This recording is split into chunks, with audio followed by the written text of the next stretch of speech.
Right. Welcome to the Solution Point, where we discuss solutions for your business, your life, and the law. And of course, as always, I have my co-host, Catalina Dickerson. Hi, everybody, and in a few days, happy Easter. Yes, this episode is being taped before Easter, but it probably will go live after. But hope you all had a great Easter. So today we have a very renowned businesswoman in our community. She's also been awarded with an award from the Game Changer, yes, from the Laredo Chamber of Commerce. From the Laredo Chamber of Commerce. So clearly is a leader in our community. And so she's gone ahead and agreed to talk to us about one of her issues and a solution she was able to find. And without further ado, Alma Acevedo, why don't you tell us a little bit about your business and what you do, and then we'll jump into your solution. Well, hi everyone. Thank you for having me. You guys, it's great to be here. My business is Global Tooling Specialties. We've been around 17 years. We're industrial suppliers. We focus primarily on the automotive industry. So if you think about everything you use to make a vehicle, but nothing that actually goes on the vehicle itself. So anything from safety equipment to tools to machine parts to any of the industrial equipment that you might have there. That's what we provide. And so we focus primarily on the automotive industry, but what we sell is universal to a number of different industries, from agriculture to food services to janitorial and oil and gas. And so we've been here in Laredo since September of 2006. And we've been able to increase our business size due to the proximity to the port and the fact that the majority of our customers are in Mexico. So it's great. It's been a great journey thus far to this point in time. And as we all know, we don't have to talk about the last 2 years, but everybody seems to say the last 2 years. Now it seems the last 2 years, but now just over a year, we've had this situation with COVID. And one of the problems of so many that our business had to face was plant shutdowns, loss of revenue. And one of the solutions that the government provided was this Paycheck Protection Program. And so with these PPP loans, we thought, okay, great, we qualify, we could do this. Well, we had a hard time finding a bank that was willing to work with us. We have a longstanding relationship with our bank, and we have a relationship with some local banks. But we were in a transition period, and due to ownership, the original owner, my father, had passed away, and so there was a lot of legalities going on, and so there was some issues that some banks were taking with, they were more strict about it than others, and even those that we knew personally, they weren't able to help, and so it was really rough. We were getting ready to furlough. We're looking at what our options were, and there weren't many. And, I tapped into an amazing network that I have the pleasure and honor of being a part of. And I was able to find a solution through that. And so they linked me with a community fund. I think it's a CDFI, Community Development Fund Institution, financing institution. And through there, they understood where we were coming from. And we made sure we had all the proper paperwork and documentation to be able to move forward. And so that really introduced me in a moment of near crisis, the power of one's network. And I have my hands in a lot of different things. I am involved in a lot of different business associations locally and nationally, and throughout North America as well. And it was very interesting that this particular network was able to find that solution for me and help me with that. Like, really, the power of one's network, when you really have to test it, is really great to see that return on that investment in time. And if some networks require a membership fee. So that was the solution to my problem. Tell me a little bit about Alma. Were you already a member of this network, or did someone through word of mouth or say, hey, you should approach this and join? Break down how that happened. I'd love to tell you about this particular network I'm talking about. I just called it the network, but yeah, so it's actually called the Latino Business Action Network. We call it LBAN for short. And Latino Business Action Network is a nonprofit that joined forces with Stanford Graduate School of Business and Stanford University program. They created an education, it's called the Stanford Latino Entrepreneurship Initiative. And so I found out about this program through an email from one of the chambers in Texas. It was a Hispanic chamber. I can't recall exactly which one. But basically, you have to have the requirements to be a part of the Stanford Latino Entrepreneurship Initiative are Latino-owned businesses that generate $1 million or more in revenue. And the really interesting part of this is that there's only 3% of Latino-owned businesses in the United States that actually qualify for that. Wow. And especially here in Laredo, being 97% Latino for the most part, you think that, there would be a lot more of those numbers. And so what Stanford gets out of it is a lot of the research. And the research that they've been able to do through participants of this program has been used in, debates on the political or the presidential campaigns, and anywhere from reporting, nationwide and internationally. And I graduated from the program in January of 2019, cohort 7. And at the time, we were the highest graduating class of the 76 of us graduated. We're the highest percentage of graduates of any executive program, any executive education that Stanford had hosted through their Graduate School of Business. And we're talking about, they host with executives from, all the big Silicon Valleys, the Googles, and all those groups. So the fact that we were able to make that statistic and push that envelope was great. This program is currently, I believe, in their 11th cohort. And again, the way to qualify is $1 million or more in revenue and a Latino in business. And the goal of the network, the LBAN, Latino Business Action Network, is to actually increase the number of $1 million+ companies. So they want $1 million companies to be $5 million companies, $10 million companies, all the way to $1 billion companies. And these participants in this program are anywhere from restaurateurs and caterers to tech service providers, translation services, government contractors, all kinds, manufacturers, you name it. One of the graduates of our program, she is the PPE supplier for the NBA bubble. So imagine that. Oh, wow. Yeah. So, one of the people in our graduating class, they were on Shark Tank, and they were invested by Mark Cuban invested in what they had. It's vegan dog food. So it's just such a wide variety. And when you are able to have such a wide variety of businesses and experiences, and not just Latino, like my family's from Venezuela, here in Laredo, the majority are from Mexico. So when you have Latinos from all over Latin America, and some, don't even speak Spanish. Some are immigrants themselves. Some come from, I'm first generation American, where my parents immigrated here. So it's such a wide variety, and it's such a powerful network. And I'm so happy and proud to be a part of that network, because individually we're all doing great things, but collectively the whole objective is to improve the U.S. economy. We just happen to be Latino business owners, right? And that's how we came together. And so, how long is the educational part of the program? If I recall correctly, it was 6 weeks. We were able, of course, in 2019 to attend a graduation weekend kickoff, weekend kickoff in person at Stanford, and then everything else was online. And then we did a graduation weekend as well.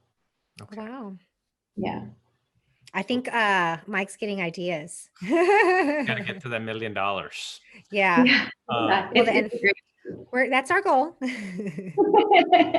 Well, let's do it.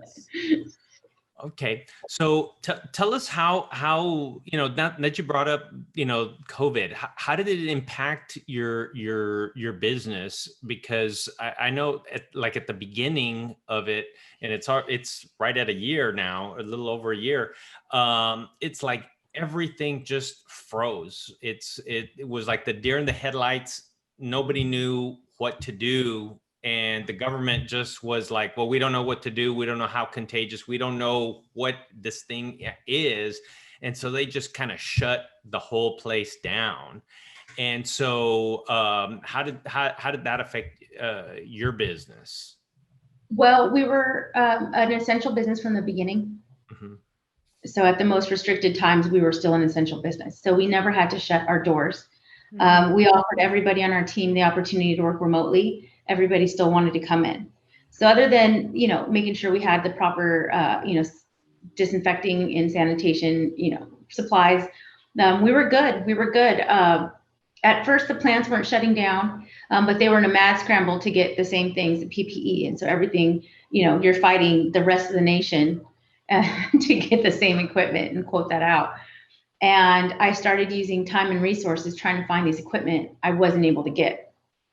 And at some point, at the same time, simultaneously, all these webinars are coming around. Everybody's pivot. What are you going to pivot to? Pivot. And so it became overwhelming.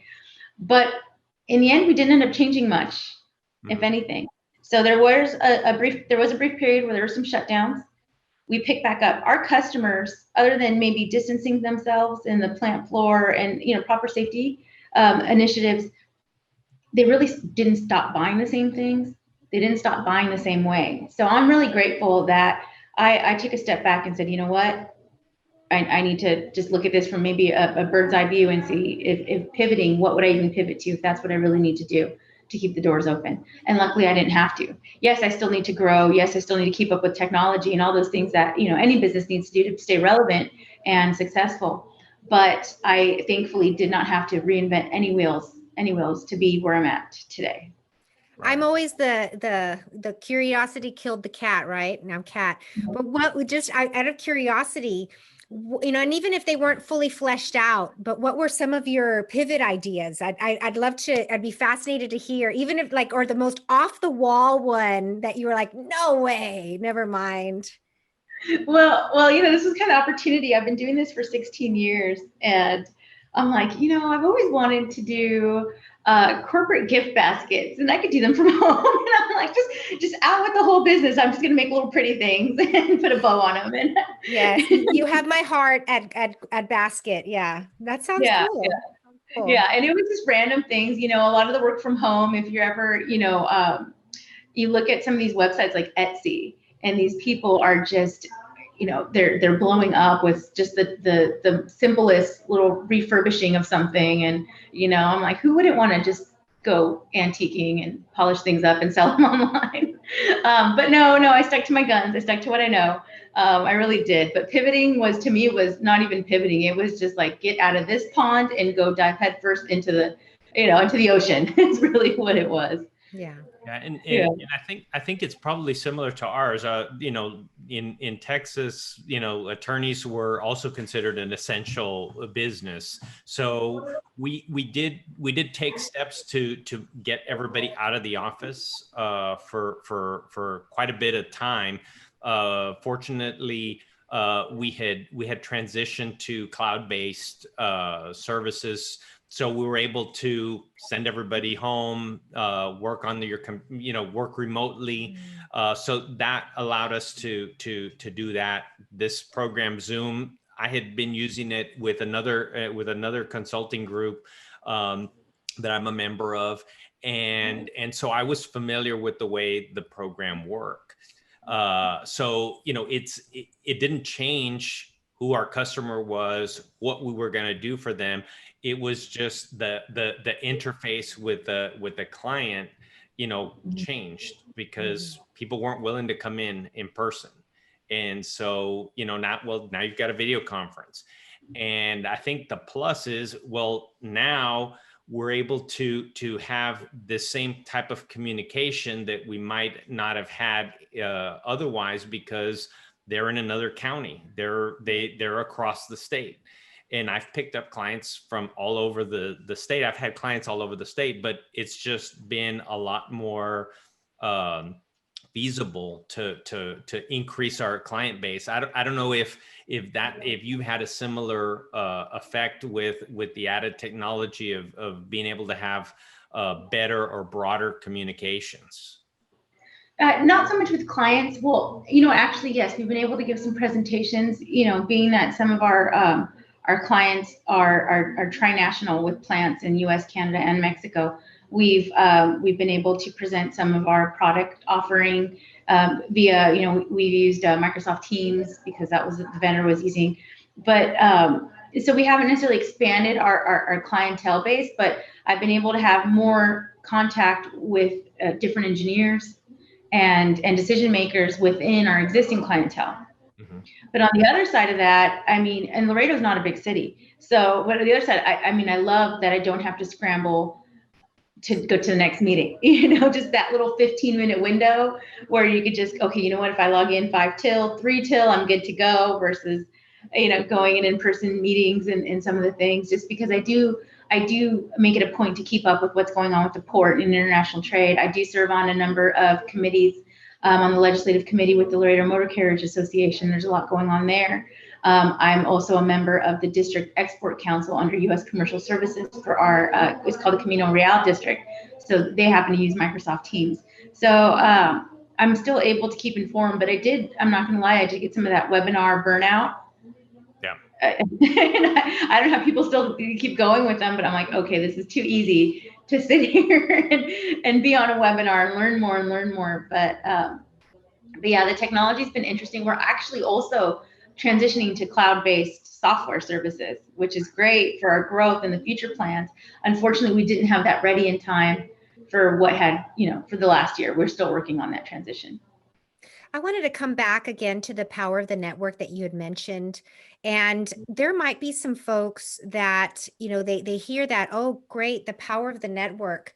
But they might be, they may not even know step one. They may feel even, socially awkward, or how to, because there is a social element of it. But, sometimes we have to kind of, if we're not inherently, that way, well, gosh, we have to kind of, figure out a way to jump into that, so we can seize the power of the network. So what advice would you give to somebody that maybe is new to that concept, or what would be some good entryways to get into and discovering networks? Well, I think if you're able to, and really if you're willing, do your research beforehand. If there's something that you're interested in getting into. In my case, an example, when I was on my way to the Bay Area to attend our kickoff weekend, we had been provided a packet in a PDF and an email. And I went ahead and I printed out the packet, and it was everybody's brief paragraph bio. And I was on the plane and I was reading through everything. So when I got there, I think we maybe had one introduction call, very quick, where we got to listen to what the program was. We didn't get to discuss anything with each other and get to know each other. So when I got there, I would see somebody and I said, oh, hey, your business, you work on marine, marine and boat technology. Oh, great. And I would go up to people and I already knew maybe a snippet, or if I could remember, because it's a lot to read about. Yeah. There were 77 of us, but doing that, and it's the same thing when you're approaching a client. You really have to understand what their needs are, or what they have, what you could offer to them that's relevant to them. And I think it's the same thing in that network. I've early on, especially, I remember younger and awkward and just going up and kind of just being like, hi, sometimes you're at these little evening mixers, the evening before a conference or something. And you have your little plate, your little appetizers, and you're just like, okay, who looks just as uncomfortable as I do? And I have a funny story. I was at an event at La Posada, and I walked up to a lady who was by herself, and I was nervous. And I was like, well, I don't know who to talk to. So I went and started a conversation with her. And a great conversation with her. Turns out she was a teacher. She used to teach home economics. And I couldn't even tell you, I think this is an event for Laredo College. Well, it ends up being Mrs. Sines, Mayor Sines' wife. And I didn't know. I just went up and started speaking to her, and it was able to connect and just kind of just release some of my awkwardness and just finding someone to connect with. She's lovely. So, she's a lovely lady. She is. She's so great. And I loved speaking to her that first moment. So every chance I've had to see her since then, I always go back to that warmth of that first moment, how she helped put me at ease. But it took me going up to her to make that happen. And you really have to put a value on your time, because you're taking the time, and that's your most valuable resource, to go out there. And you really have to make it a point to get as much out of that experience as you can. Even if all I got out of that experience was being a little bit more confident to approach maybe 2 people the next time. Yeah. Every chance you get to do that, learn and push yourself to do that. And one of the things that I found with my one of my mentor groups is that it's givers get. And so in our group, one of the neat things is this is a group of entrepreneurial attorneys, And what we talk about is how we can help each other in our systems, in our marketing, and we're very open and we share. And so I think that's a great entry into an organization, is try to come up with something that you can contribute. Maybe this is your first meeting and you don't really know anybody or anything, but you might say, hey, you know what? There's this really cool podcast that I think, any business person would like. I highly recommend it. I listen to it all the time. And that all of a sudden you've given them something. And so now it makes it easier, because now when they share with you, you don't feel like, oh, I'm just taking, or what am I going to get from them? And they also don't feel like you're just looking for, okay, how am I going to get my customer? How many sales am I going to get out of you? Not how can I serve you? So I think that's a great attitude to have, is going in with the idea of getting to know people, getting to know what people's needs are. Yeah, and I love the idea of the bio reading. And sometimes it's just that simple. They give you the whole packet, like, oh, it's this thick old packet. Well, get to work on it, right? That's already homemade. So that's some great tips. Very good. All right. So let's see, what else would you like to share about your about some of your networking groups? Well, I've always, growing up, I grew up in Southern California. I always did my best to just blend into the melting pot of what was San Diego. And I was hesitant at first to join something like the Latino Entrepreneurship Initiative. I had experiences that weren't the best at a younger age, trying to network amongst the minority business certification organizations and things like that. And so we chose not to go that route. And, especially now with everything, it almost feels like, okay, is this going to divide, or is this going to unify more? And it was really interesting because like I said, it's just one factor. Like I'm of so many things, I'm a rugby mom. So I have my network of, the rugby moms and just the rugby family, as we call it, or, just anybody who has something else that they go after. When I was a part of Toastmasters, all we wanted to do was improve our public speaking. And there's so much more that comes to it. We all came from different backgrounds. So there's just so many ways you could connect with people. And it just really just depends on you can't really constrain yourself based on what it is that connects you, because that could open the door to so many other growth opportunities for you as an individual and for them as well. Right. So the thing, the commonality is just the thing that opens the door. And then, you may have a lot of other things in common that you didn't really realize. Yes, exactly. All right. So let me ask you this. One of the things that's really important in our firm is core values. We have a set of 6 core values, and they're stuck on the refrigerator here at the office for everybody to see every time they go into the fridge for something. Do you have a core value in your in your business, or a core value that you live your life by, that you'd be willing to share with us? There are a few core values, but I think one, especially we talked about networking, is adventure. As wild as that may sound or seem, I mean, you hit so many different things when you choose to value adventure, whether, it's growing as an individual or taking a risk to put some growth into your business. But it also requires vulnerability, courage, and it really does. And so I like the one of adventure. It's not just growth. You could say growth, but what are you talking about? Your bottom line, your net profit, and growth as a person, and really just experiencing new things and taking those risks and trusting in yourself. So I like adventure as a core value. That's good. So like you put, okay, I'm going to do this. I could do it this way, which is less adventurous, or I could do it this way, which adds a little more adventure. So you put the two against in the balance, right? And so you're saying you choose, I'm going to go for the adventurous one, right? So give us an example of maybe that decision that you made, and what was that? What does that look like in as a real life decision that you made that you want to share? In March of 2019, I believe it was, yes, March of 2019, I was one of the private sector people of Laredo who went on the city's legislative trip to help support the city's initiatives in Washington, D.C. And I took a couple extra days after that trip, and I visited with the another association I'm part of, which is American Petroleum Institute. And I went and sat with some of their key employees, key members, and I talked to them about, the NAFTA being the transition from NAFTA to USMCA, and really what was at stake for international trade, mainly exports. And me being more focused on automotive, but again, I do have clients in the oil and gas sector. That's how I'm a part of API. It was really interesting because what one of the persons across the table said to me is, "Thank you for coming. We never hear from our small businesses. We always hear from the largest ones at the top."